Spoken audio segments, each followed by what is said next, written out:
오늘 말씀의 제목은 세상에서는 고아로 십자가에서는 아들로 라는 제목으로 오늘 마지막 날 저녁 기도에 은혜를 나누도록 하겠습니다. 우리 함께 인사하겠습니다. 한 주간이 아니라 오늘 하루도 수고 많으셨습니다. 오늘 하루도 수고 많으셨습니다. 고난 주간 5일 동안 함께 기도하게 되어서 참 좋았고 참 뜻깊은 시간이었다는 생각을 계속해서 하게 됩니다.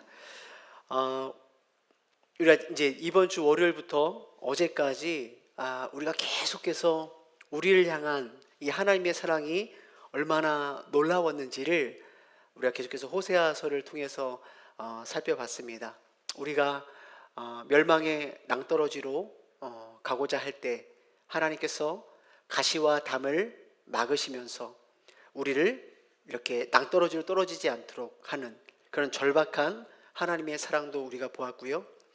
남편을 버리고 떠난 그 음란한 아내를 값을 지불하고 다시 신부로 사오는 이 호세아를 통해서 고멜과 같은 우리를 예수의 핏값으로 사셔서 아름다운 신부라 불러주시는 이 하나님의 사랑도 우리가 배웠죠.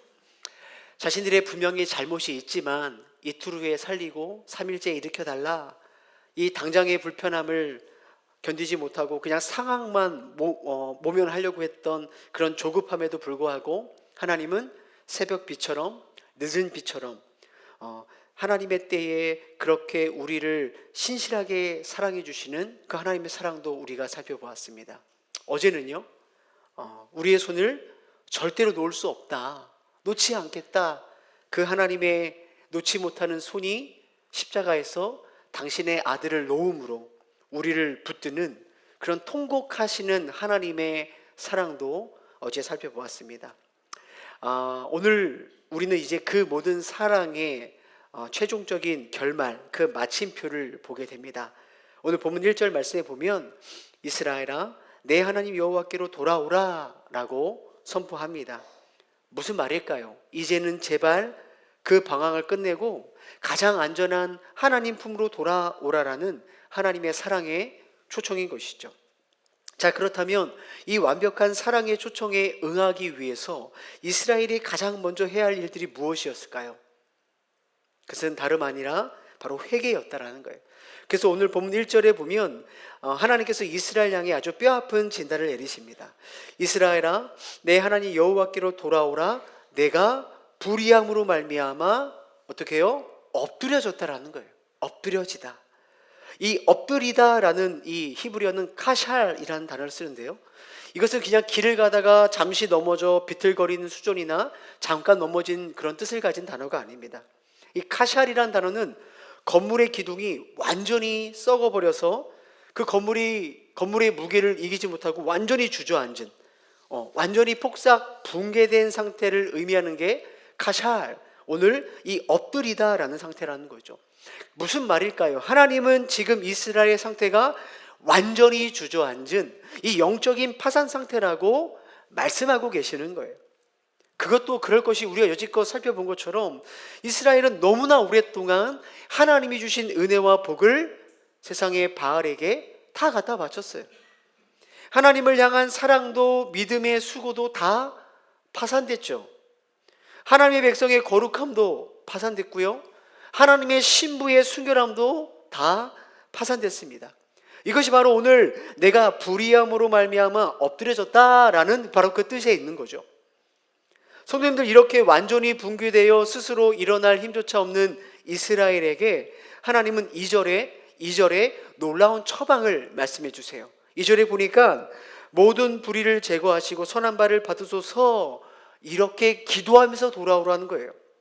모든 불의를 제거하고, 무슨 뜻일까요? 앞서서 이 하나님의 사랑의 초청에 응하려면 이스라엘이 뭐 해야 된다고 그랬죠? 회개해야 된다고 말씀드렸죠. 그런데 그 회개는 어떤 회개라는 거예요? 모든 불의를 제거하는 회개라는 거예요. 모든 불의를. 성도님들, 우리가 보통 회개라고 하면 어떤 내가 잘못된 개별적인 사건, 그 행동을 가지고 하나님 이거 잘못됐습니다, 이런 것을 보통 우리가 회개라고 생각하는데, 사실 이러한 개별적인 행동을 잘못했다고 말하는 건 회개가 아닙니다. 거짓, 탐욕, 미움, 염려, 불안, 음란, 나태함, 속임, 이렇게 모든 불의를 맺게 해서 오늘 나를 엎어지게 하는 그 죄의 뿌리를 고백하는 게 그게 회개입니다. 그 뿌리가 뭘까요? 수많은 죄의 열매를 맺게 하는 그 뿌리가 뭘까요? 바로 나죠. 내가 주인 되어 살아온 나의 인생입니다. 하나님이 계셔야 될 자리에 나를 왕 삼아 우상 삼아 나를 섬겨온 그 옛사람이 바로 우리를 파산시키고 오늘 엎어지게 하는 진짜 불의라는 것입니다. 근데 성도님들, 그 내가 뽑아지냐고요? 내 안에 내가 없어지냐고요? 그게 안 되니까 이 불의를 주님께 제거해달라고 완전하게 황복하는 것, 완전하게 엎드리는 것, 그게 바로 회개라는 것입니다. 그래서 성도님들, 회개는요 반드시 하나님 앞에서 자신의 정직한 절망을 발견해야 돼요. 따라해 볼까요? 절망을 발견해야 됩니다. 하나님 앞에 나의 절망을 발견하지 못하면요, 여러분 잘 들어보십시오. 우리는 절대로 회개할 수 없어요. 절대 회개가 안 됩니다. 하나님, 내가 철저하게 죄인입니다. 하나님, 내가 완전히 하나님 앞에서 파산 상태입니다. 깨닫지 못하면 우리는 단 한마디도 회개가 나오지 않습니다. 다윗이 시편 51편 5절에 이렇게 고백을 합니다. 함께 읽어보겠습니다. 시작. 내가 죄악 중에서 출생하였으며 어머니가 죄 중에서 나를 잉태하였나이다. 이게 언제 다윗이 쓴 시죠? 밧세바를 간음하고 그의 남편 우리아를 죽인 죄를 짓고 난 후에 하나님 앞에서 회개한 시죠. 그런데 다윗은 지금 간음이라는 죄의 열매를 거론하거나 살인이라는 행위를 내가 잘못했습니다라고 회개하고 있지 않아요. 그는 그 죄의 열매를 보는 게 아니라 자신 안에 있는 그 죄의 뿌리를 보고 있죠. 주님, 저는 어쩌다 실수한 게 아니에요. 주님, 저는 태생부터 죄 덩어리입니다. 주님, 제 안에는 선한 것이 하나도 남아있지 않습니다 라고 지금 고백하는 것입니다. 다윗은 지금 하나님 앞에서 내가 영적인 파산자구나를 깨달은 거죠. 오늘 호세아가 말하는 모든 불의로 엎드려졌다, 이 엎드려졌다, 완전한 붕괴를 하나님 앞에서 깨닫고 고백하는 것입니다. 사랑하는 성도님들, 하나님께서 오늘 이스라엘에게 모든 불의를 제거하라, 이러한 전적인 회개를 요구하셨다면 이 회개는 오늘 동일하게 우리에게도 필요한 거죠. 그냥 개별적인 사건을, 잘못을 적어놓는 그런 반성문을 넘어서서 나라는 한 사람이 하나님 앞에 완전하게 파손되어 엎드려진 자라는 것을 인정하는 그 회개가 오늘 우리에게 필요하다는 거예요. 근데 성도님, 한번 정직하게 한번 스스로에게 한번 질문해보고 돌아보십시오. 제가 지난간 4일 동안 저녁마다 회개하자, 회개하자라고 외쳤어요. 회개하자, 회개하자. 저는 그 회개의 외침을 듣고 기도하면서 혹시 오늘 이 다윗처럼 하나님, 제가 정말로 영적 파산자입니다, 혹시 이것을 느낀 적 있으신가요? 내가 정말 하나님 앞에 엎드려진 자입니다, 그 비참한 사실이 혹시 깨달아지셨나요? 이거 제가 혼자 생각한 거예요. 설교 준비하면서. 목사님은 이 저녁에 나온 것도 힘든데 왜 이렇게 밤마다 회개하라고 빽빽 소리 지르고, 그죠? 일주일 내내 제가 여러분한테 뭐라고 말했어요? 당신들이 고멜입니다, 고멜입니다 하고, 그죠? 내가 바알을 섬겼다고, 우상 숭배하다고 계속해서 회개하라고 하는데 도무지 왜 내가 고멜인지 모르겠는 거죠. 제가 혼자 생각한 거예요. 혼자 생각한 거. 내가 뭐 바알에게 은금을 갖다 바쳤다고 하는데 이게 동의가 안 되는 거죠. 왜 그럴까요? 이유가 단 하나입니다. 내가 하나님 앞에 아직도 파산했구나, 내가 정말로 완전히 붕괴된 자구나, 이거를 확인하지 못했기 때문에 그래요. 여전히 우리는 내 주머니 속에 하나님께 내밀 만한 이 나름대로의 비장의 카드가 다 한두 개씩 있는 거죠. 이게 남아있다, 나는 그래도 하나님께 완전하게 파산하지 않았다라는 이 비장의 카드가 남아있다라고 생각하는 그게 아주 치명적인 영적인 착각이라는 거예요. 내가 좀 열심히 안 하긴 했지만 그래도 파산은 아닌 거지. 그죠? 내가 좀 가끔 이렇게 휘청거리긴 하지만 그렇다고 폭삭 주저하는 오늘 이 카샬의 상태, 붕괴된 상태는 아니지. 우리 나름대로 왜 그러한 생각 때문에 우리가 하나님 앞에서 영적인 파산인 것을 깨닫지 못하는 거예요. 회개가 안 나오는 거죠. 성경은 이것을 뭐라고 이야기하냐? 공로의식이에요. 공로의식. 사도 바울이 로마서에서 당시 이 유대인들이 왜 복음을 못 받아들였는가? 그들이 왜 회개하지 않았는가? 그들의 이유를 바로 이 공로의식이라고 이야기를 하죠. 로마서 10장 3절에 보니까 이렇게 기록되어 있어요. 하나님의 의를 모르고 자기 의를 세우려 힘써 하나님의 의에 복종하지 아니하였느니라. 당시 유대인들은 너무나 종교적으로 열심히 살았잖아요. 율법을 지키고 금식하고 구제에 힘쓰고. 그런데 역설적이게도 그 열심이 하나님의 의, 뭐죠? 예수님의 십자가 아니에요? 그 복음 앞에 회개하고 복종하지 못하게 만들었다라는 겁니다.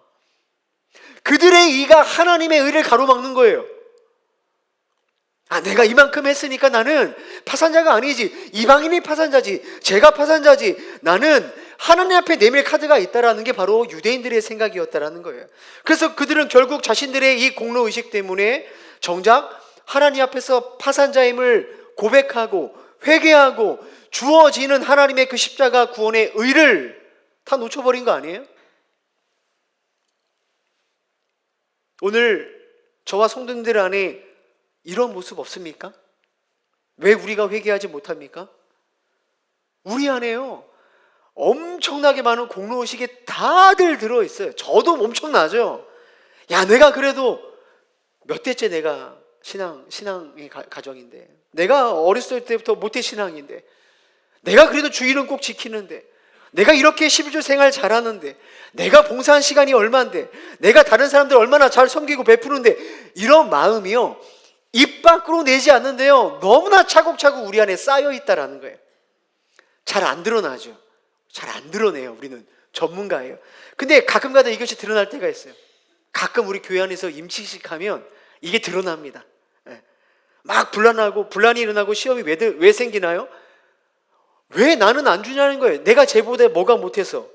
그 서운함, 그 억울함, 그 저변에 깔려있는 게 뭐예요? 공로의식이죠. 공로의식. 내가 이만큼 했는데 왜 나를 그만큼 대접해주지 않아?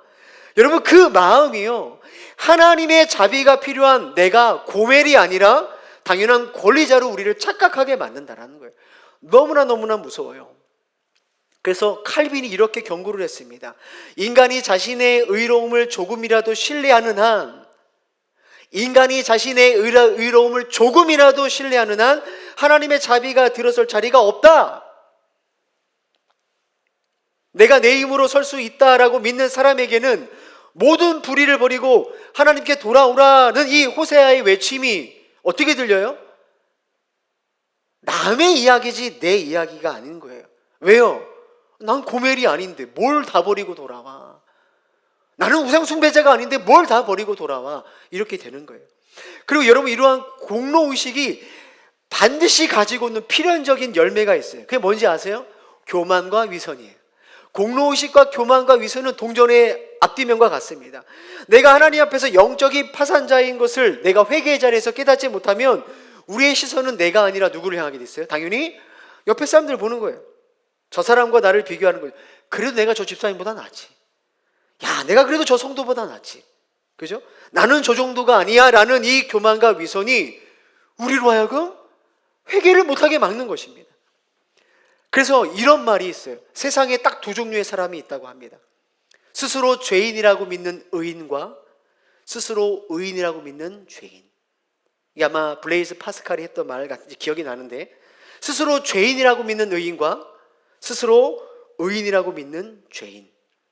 여러분, 누가 회개하나요? 너무나 역설적이게도 하나님 앞에 가장 가까이 붙어 있는 사람, 하나님과 늘 동행하는 사람. 그래서 우리가 봤을 때, 저 장로님, 저 권사님은 정말 거룩해. 그러한 분들이 회개를 하고요, 그런 분들이 회개를 더 많이 한다는 거예요. 오늘 우리의 회개는 어떻죠? 그래서 여러분 오늘 본문 2절에 보니까 하나님께서 간절하게 우리에게 이렇게 말씀하시는 거예요. 2절 말씀에 너는 말씀을 가지고 여호와께 돌아오라. 따라해 볼까요? 말씀을 가지고 여호와께 돌아오라. 여호와께 돌아오라. 그런데 뭘 가지고요? 말씀을 가지고. 이게 무슨 말일까요?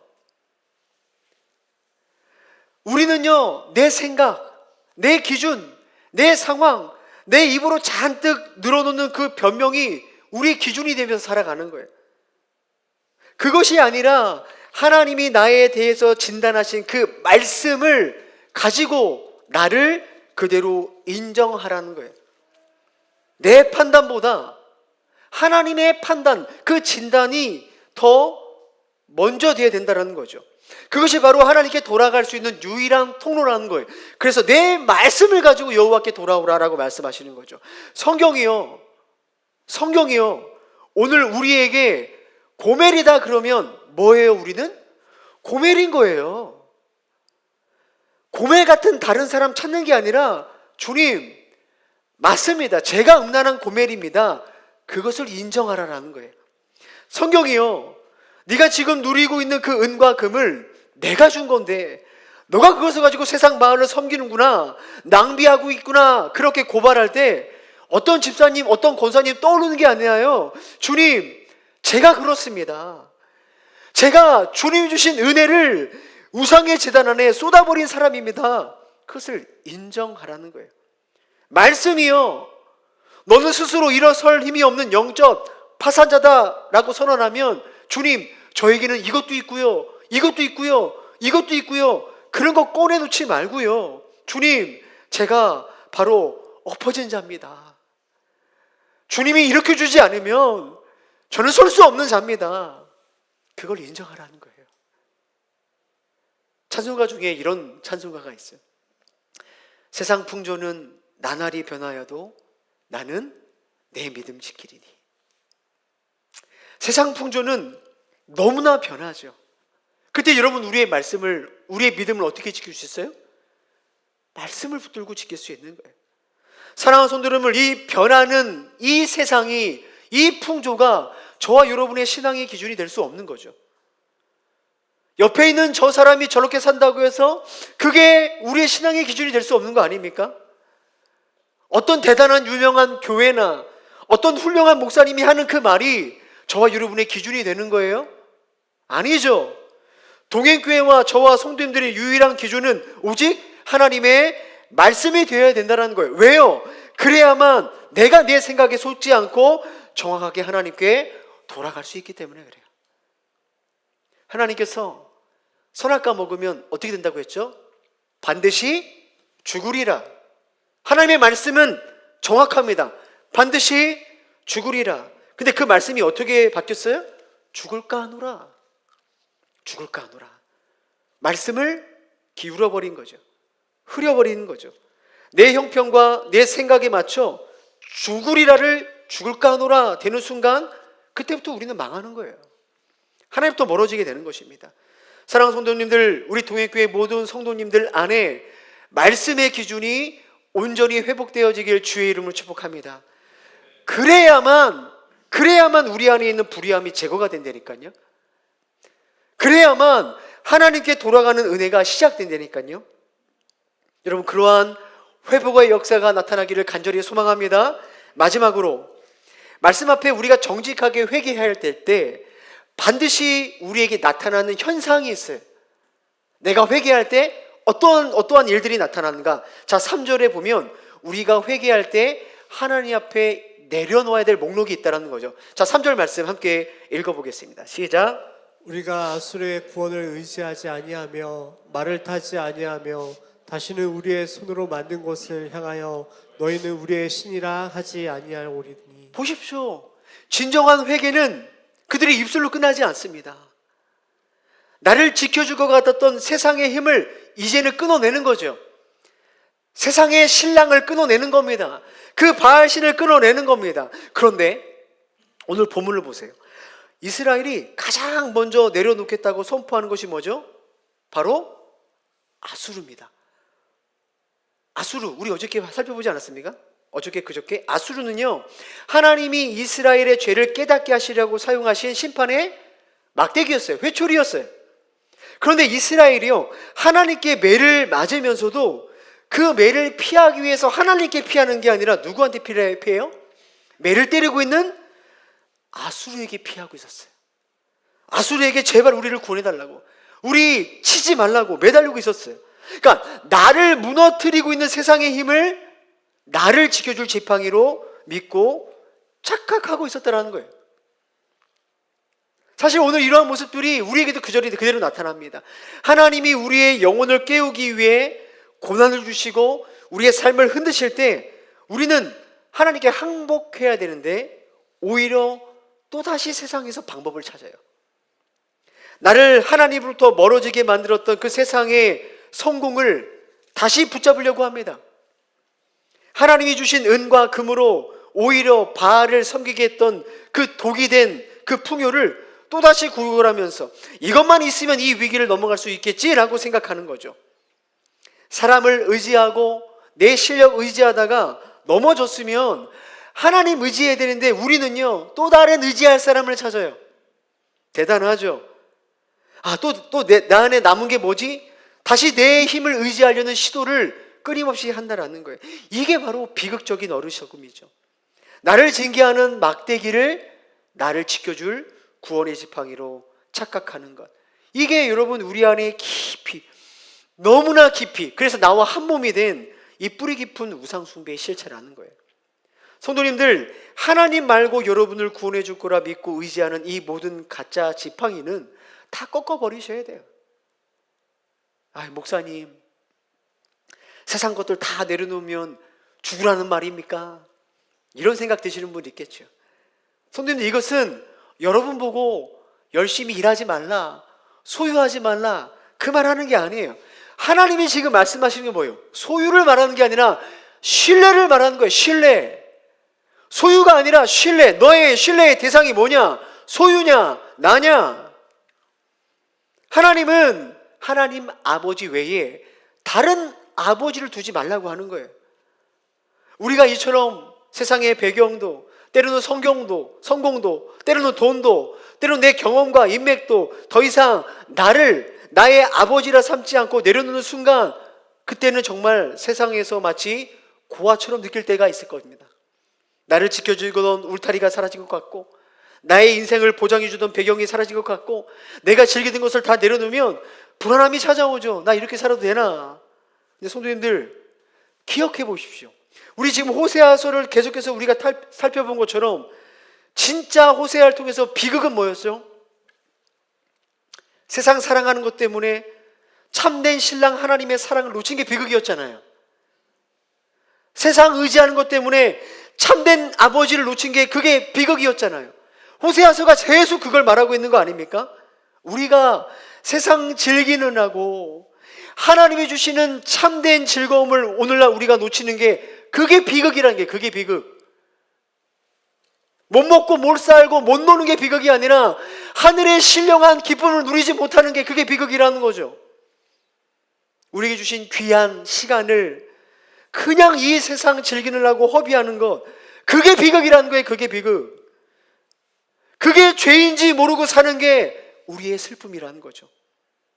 사랑하는 성도님들, 세상에서 구하라는 말은 슬픔이죠. 결핍의 상징입니다.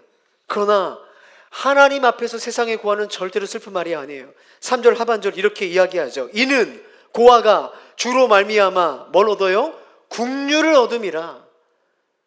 고아가 주로 말미암아 국류를 얻음이라. 하나님의 국류는요, 세상에 기댈 게 없습니다 라고 생각하는 그 고아에게 하나님의 국률이 내려지는 거예요. 내가 파산했다는 사실을 인정하는 사람, 더 이상 내가 우상을 의지하지 않겠다라고 스스로 영적인 고아의 자리에 자초하는 사람, 그 사람에게 비로소 하나님이 바로 아버지가 되시는 거예요. 우리 어제도 살펴봤지만 하나님은요, 우리 가짜 반성문에 안 속아요. 가짜 반성문에 안 속는다고요. 둘째 날 일으키고 셋째 날 살려주세요. 그 말에 안 속는다는 거예요. 우리가 세상을 사랑하고 세상을 섬기면서 주님 아버지 기도하는 거, 그 멘트에 하나님 안 속아요. 하나님이 주시는 구원과 은혜는 하나님을 진짜 아버지로 믿는 사람, 세상에서는 고아로 부름받을지 모르지만 그러나 나에게는 아버지가 있다고 믿는 사람, 그들에게 주어지는 거죠. 우리가 세상의 즐거움이라는 바알을 내려놓고 자발적인 고아가 될 때 비로소 하늘 아버지의 무한한 은혜와 축복이 그때 우리의 삶에 주어지게 되는 거예요. 저는 말씀을 준비하면서 우리 교회 성도님들이 세상에 주는 복이 아니라 정말로 하나님의 주시는 그 은혜와 복을 많이 누렸으면 좋겠다, 그런 마음으로 말씀을 준비했습니다. 여러분, 그러한 복이 저와 여러분 복되기를 주님의 이름으로 축복합니다. 사랑하는 성도님들, 언제든지 형편에 따라 변하고 우리를 배신하는 이 세상 아버지를 신뢰하지 마세요. 영원히 변하지 않는 우리 신실한 하늘 아버지만 신뢰하는 그런 은혜가 있기를 주의 이름으로 축복합니다. 말씀을 맺도록 하겠습니다. 우리가 내 생각과 변명을 다 버리고 말씀을 거울 삼아 주님, 제가 고멜입니다, 주님, 제가 파산자입니다, 정직하게 회개하며 하나님께 돌아갈 때 하나님 어떻게 하시죠? 기다렸다는 듯이 우리를 향해 팔 벌려주시는 거예요. 그리고 오늘 본문 4절의 말씀 이렇게 기록되어 있죠. 함께 읽어보겠습니다. 시작. 내가 그들의 반역을 고치고 기쁘게 그들을 사랑하리니 나의 진노가 그에게서 떠났음이니라. 성도님들, 이 놀라운 약속이 우리에게 이루어졌죠. 우리가 실제가 된 거 아닙니까? 여러분, 어떻게 하나님께서 우리의 반역을, 그 뿌리 깊은 반역을 고치시고 그 무서운 진노를 우리에게서 거두실 수 있었겠습니까? 우리의 회개가 완전해서요? 우리의 결단이 완전해서요? 우리가 돌이키고 주님께 순종하는 그 삶이 아름다워서요? 아니요. 예수 그리스도의 십자가죠. 우리가 쏟아내야 했던 그 지독한 반역의 죄값을 예수님이 십자가에서 대신 치르셨고, 우리가 받아야 했던 하나님의 모든 진노를 그분이 몸소 다 받아내셨기 때문입니다. 예수님이 우리 대신에 영적인 파산자가 되어 십자가에 못 박히셨기 때문에 오늘 우리는 아무런 자격 없이 하나님의 기쁜 사랑을 받은 주님의 자녀가 되었다라는 거예요. 그러므로 여러분, 더 이상 우리의 의로움을 증명하려고 애쓰지 마십시오. 나를 위해 기꺼이 고아가 되시고 파산자가 되신 예수 그리스도의 은혜만을 의지하십시오. 그 십자가 공로를 힘입어 자녀를 위해 예비하신 이 참된 회복과 기쁨을 정말로 누리실 수 있는 우리 저와 모든 동행교회 성도님 되어지기를 주님의 이름으로 축복합니다. 이 시간 우리 그 크신 하나님의 사랑 함께 찬양하고 성찬식을 진행하도록 하겠습니다. 그 하나님의 사랑을 기억하며 우리의 믿음의 고백을 우리 하나님께 드리며 나아가도록 하겠습니다.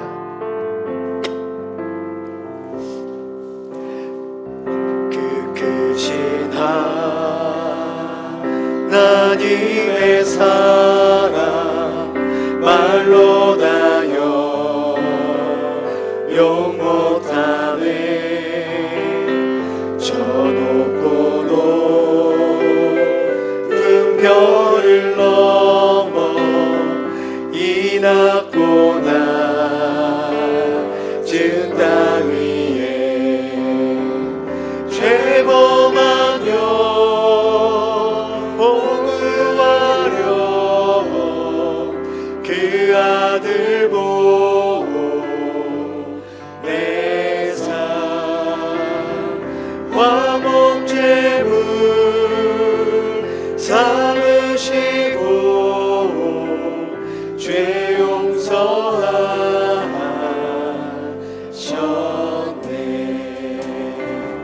하나님께 신 사랑을 증량나무 영원히 변치 않을 영원히 변치 않는 사랑 성도여 찬양. 우리 한 번만 더 찬양합니다. 그 크신 하나님의 사랑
나갑니다.